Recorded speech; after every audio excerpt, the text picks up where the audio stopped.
DF tem mais de 740 mil carros com IPVA e licenciamento atrasados. A fiscalização começa neste sábado.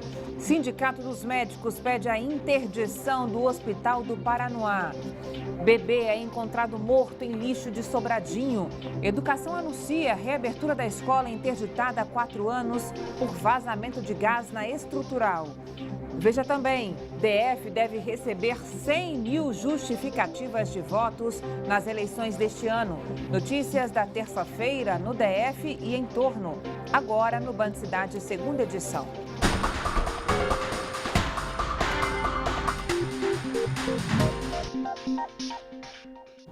Olá, boa noite para você, seja bem-vindo. A gente começa a edição desta noite com problemas na saúde. O Sindicato dos Médicos de Brasília pediu a interdição do Hospital do Paranoá. O centro cirúrgico da unidade está sem funcionar há 20 dias por causa de um defeito no ar-condicionado. E os problemas não param por aí não, viu? O aparelho de raio-x quebrou e faltam materiais básicos como máscaras e até gesso. Bruno veio até o Hospital do Paranoá atrás de um especialista em coluna. A unidade é a única do Distrito Federal com esse atendimento específico, mas vai voltar para casa com a dor nas costas e sem a consulta. Possibilidade nenhuma de ser atendido, né? Eles ficam mandando marcar e marca e demora 1 ano, 2 anos, eles não chamam e a gente fica nessa pendenga aqui. Eu mesmo estou com problema desde outubro. Já esse casal saiu de Ceilândia para tentar conseguir o atendimento aqui. E também se deparou com uma situação precária do hospital. Ele agora tem que bater esse raio-x da coluna, tem que ser particular, porque em lugar nenhum está tendo da rede pública por aqui, de onde nos enviaram, porque nós viemos lá do posto 7 do Setoró, da Ceilândia, enviado para cá, aí chega aqui, tem esse transtorno todinho. Eu estou aqui precisando e não estou conseguindo ainda, vou tentar ver se eu consigo lá no posto para poder voltar para cá. Desde o dia 8 deste mês, o ar-condicionado do local não funciona e algumas cirurgias foram canceladas. O aparelho raio-x também está quebrado. Faltam materiais como máscaras, mesas cirúrgicas e até gesso para imobilização de fraturas. O Sindicato dos Médicos vistoriou o hospital e constatou a situação precária e pediu a interdição da unidade. O sindicato vem sendo chamado pelos colegas reiteradamente. Até que nessa última visita chegou-se a um caos, né? Não há a menor condição do Hospital do Paranoá funcionar nas circunstâncias que se encontra. Para o Sindimédico, a situação é tão preocupante que nem os pacientes e nem os funcionários estão em segurança no hospital. O paciente, quando procura o hospital, ele procura para melhorar e não para piorar, como está acontecendo com essas pessoas que vão para lá com os problemas ortopédicos, alguns cirúrgicos, e que acabam até contraindo uma situação de saúde pior do que ao chegar no hospital. O pedido de interdição do Hospital do Paranoá foi encaminhado ao Conselho Regional de Medicina. O Sindicato dos Médicos também solicitou providências ao Ministério Público do DF e ao Conselho Executivo Distrital de Saúde. Sobre o problema no ar-condicionado, a Secretaria de Saúde informou que comprou 11 compressores. A previsão é que os equipamentos sejam instalados ainda esta semana para a retomada das cirurgias. Quanto ao raio-x, a secretaria disse que o aparelho estava parado por falta de filme para revelação, mas que o material já foi comprado e também deve chegar ainda esta semana. Enquanto isso, os pacientes que precisam fazer o exame são encaminhados à UPA de São Sebastião. E a respeito da falta de materiais, a secretaria informou que a reposição foi providenciada e o gesso que estava em falta deve ser encaminhado ainda hoje ao hospital. Uma obra inacabada tem tirado o sossego de moradores e comerciantes de Águas Claras. A construção já custou quase R$500 mil e está parada há cerca de 4 meses. Parquinho interditado, entulho e poeira por toda parte. Não tem espaço para calçada, então a gente tem que ficar andando no meio da rua. A questão da poeira é terrível. Quando a época de chuva também atrapalha muito, porque vira um lamaçal e aí você fica mais impossibilitado ainda de andar por aqui, aí você tem que novamente se arriscar a andar na rua e aí fica esse embate, sabe? E ninguém faz nada e a gente fica aqui esperando e nada acontece. Desde que as obras da Praça 16 em Águas Claras começaram, o movimento no Bar do Pedro diminuiu. A construção, que teve início em abril, está parada e não tem previsão para ser retomada. A inviabilidade da limpeza das lojas é constante, aqui a maioria trabalha com alimentação. Cada nuvem de poeira aqui que é absurdo, você não tem como imaginar. É bem complicado. Nesses últimos, de abril para cá, desde quando iniciou essa obra sem fim, já fecharam 3 negócios aqui na praça. A administração de Águas Claras afirmou que interrompeu a execução do projeto para atender às reivindicações da comunidade, que teria pedido a criação de mais vagas de estacionamento, já que o local fica próximo à estação de metrô Arniqueiras, uma das mais movimentadas da cidade. A obra parou para fazer essa readequação, mas há algum tempo já que essa obra está parada e esse projeto parece também que parou nas gavetas do poder público, né? Porque nós perdemos a época de pouca chuva, onde poderia fazer uma obra com menos transtorno. A placa desatualizada informa: a praça deveria ter sido entregue em julho, mas o local, que até agora já custou mais de R$400 mil e serviria como área de lazer, hoje não passa de uma obra mal acabada. A administração de Águas Claras informou que o projeto da praça, que já estava em execução, será revisado. Como a ampliação do estacionamento não estava prevista na proposta inicial, a administração disse que vai encaminhar as alterações para a Secretaria de Gestão do Território. E nós aqui da Band vamos continuar de olho. Pelo menos 15 pessoas ficaram feridas depois de uma batida entre um ônibus e um caminhão na DF-001, no Riacho Fundo 2. Por causa do acidente, o trânsito na região ficou bastante lento. Veja. Os passageiros machucados foram socorridos pelos bombeiros e pelo SAMU. Uma pessoa ficou em estado grave, com suspeita de traumatismo craniano e foi levada para o hospital de base.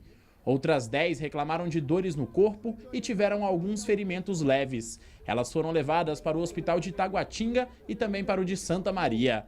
Nenhum motorista ficou ferido. Testemunhas disseram que o caminhão estava em alta velocidade. O motorista do ônibus informou que estava parado no congestionamento quando foi atingido pelo caminhão. O laudo com as causas do acidente sai em até 30 dias. O fornecimento de água em Vicente Pires foi normalizado hoje à tarde, depois de 24 horas do rompimento da adutora, que abastece cerca de 80 mil moradores da região. O problema foi causado por uma máquina que recolhia lixo colocada irregularmente no local. A Caesb disse que tenta identificar o responsável para cobrar os prejuízos causados à companhia. Farra da ilegalidade. Os puxadinhos verticais tomaram conta das asas sul e norte. A área é tombada como patrimônio da humanidade pela Unesco. Nas quadras 400, por exemplo, as construções deveriam ter apenas subsolo, térreo ou até o primeiro andar. Mas não é o que encontramos. Não precisa ter um olhar técnico de um engenheiro ou arquiteto para perceber que aquele prédio comercial não segue os padrões dos demais. Os outros prédios não têm casa em cima, então a gente acha diferente. Nos comércios das asas norte e sul, os prédios têm o térreo, onde ficam as lojas, e o primeiro andar, que pode ser comercial ou residencial. Mas agora tem aparecido um terceiro andar. Construções que não estavam previstas no projeto e que podem comprometer a estrutura da edificação.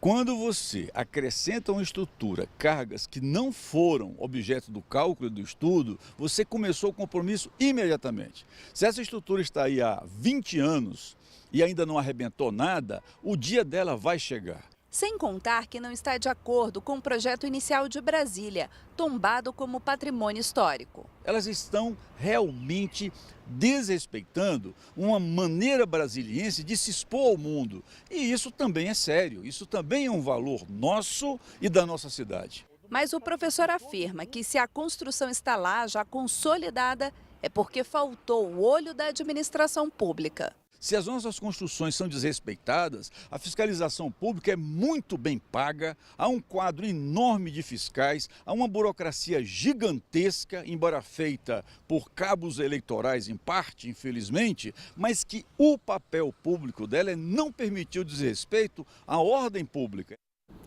A AGFIS informou que está fazendo um levantamento para identificar os puxadinhos antigos e recentes da 404 Norte.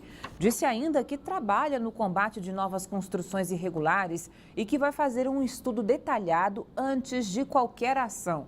A AGFIS garantiu que os puxadinhos recentes são fiscalizados e os donos podem ser multados e intimados a demolir a construção. A senadora Gleisi Hoffmann e o marido dela, o ex-ministro do Planejamento, Paulo Bernardo, se tornaram réus na Operação Lava Jato. Os ministros da segunda turma do Supremo Tribunal Federal aceitaram a denúncia apresentada pela Procuradoria-Geral da República.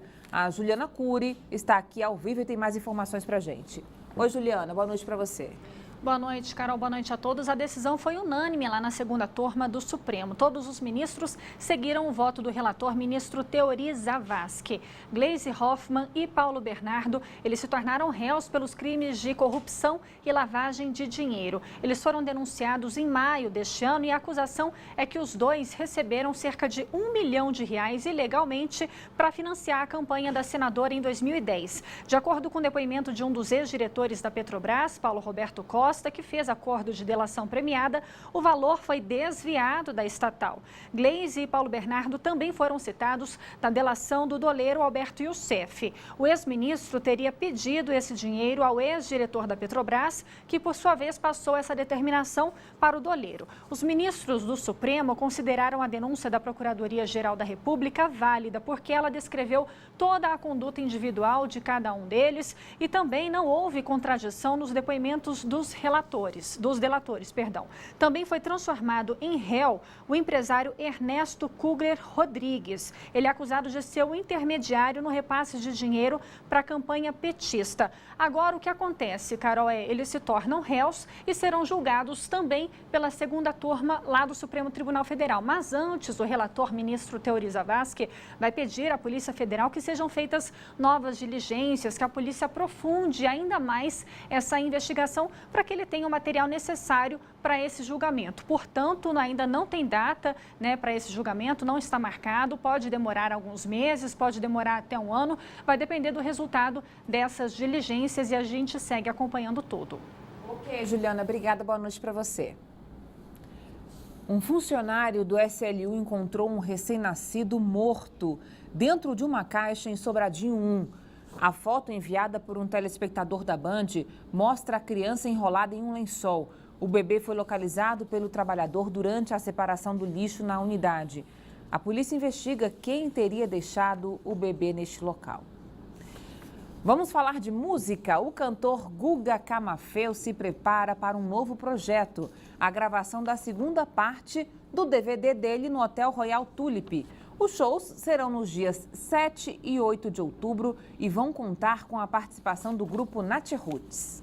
Samba reggae é a marca registrada do cantor Guga Camafeu. O músico brasiliense vem ganhando cada vez mais destaque nacional. E seu amor sou eu, só você pode dizer. Eu poder estar mostrando isso para todo o país é sensacional, é o que a gente mais almeja, né? E aí chegar a um lugar ao sol e a gente tá conseguindo devagarzinho, com respeito das pessoas, com o carinho que eu venho recebendo diariamente nas ruas, em todo o país, né? Eu tô até me surpreendendo um pouco, mas estou ficando amarradão no que está acontecendo. Para ajudar a levar ainda mais longe esse som, o cantor vai gravar a segunda parte do DVD em um dos principais hotéis da cidade. Vou fazer a segunda parte do DVD agora, para poder ter um trabalho autoral, para que a gente possa mostrá-lo da melhor forma possível. É um divisor de águas na minha vida e concretizar esse trabalho vai ser de extrema importância para a gente, né? Para toda a equipe, né, que vibra positivo. É importante valorizar, né? A gente tem grandes talentos aqui em Brasília e esse cenário é espetacular. É o melhor hotel da cidade e com certeza a gente vai conseguir fazer um clima bem especial. O cantor de 33 anos tem agora ótimas expectativas para o futuro profissional. É o meu Camavel, seu amor sou eu, só você pode dizer. É o meu Camavel, e seu amor sou eu, só você pode dizer. Só lembrando que as apresentações serão exclusivas para os hóspedes do hotel, viu? Depois de 4 anos fechada por causa de um vazamento de gás, finalmente a escola classe 1 da Estrutural, erguida em cima de um lixão, será reaberta. A repórter Camila Lopes tem as informações ao vivo por telefone. Camila, boa noite para você. A partir de quando a comunidade vai contar com a reabertura desse colégio, hein? Boa noite, Carol. Já a partir de fevereiro, essa ligação já foi feita por meio da telematrícula. Quando a criança, aquele morador ali da Estrutural, já informar o endereço, ele já vai ser direcionado para essa escola que vai ser reaberta em fevereiro. Isso vale também para aqueles alunos que estudavam na escola na época em que ela foi fechada e eles foram remanejados para o CIA. São crianças aí do ensino fundamental, que tem de 6 a 11 anos. Eles também serão realocados para essa escola que vai ser reaberta, Carol. Já aqueles alunos que eram do Guará e Cruzeiro, que também moravam na Estrutural, essa escola não vai funcionar para eles, porque é uma escola já para os anos iniciais. Então, eles continuam no Guará e no Cruzeiro. Lembrando que já no momento da matrícula, e quando foi informado esse endereço, eles já vão ser realocados nessa escola da Estrutural que está fechada aí há mais de 4 anos, Carol. Obrigada, Camila. Veja a seguir, DF espera receber 100 mil justificativas de votos nas eleições deste ano. Depois do intervalo, até já.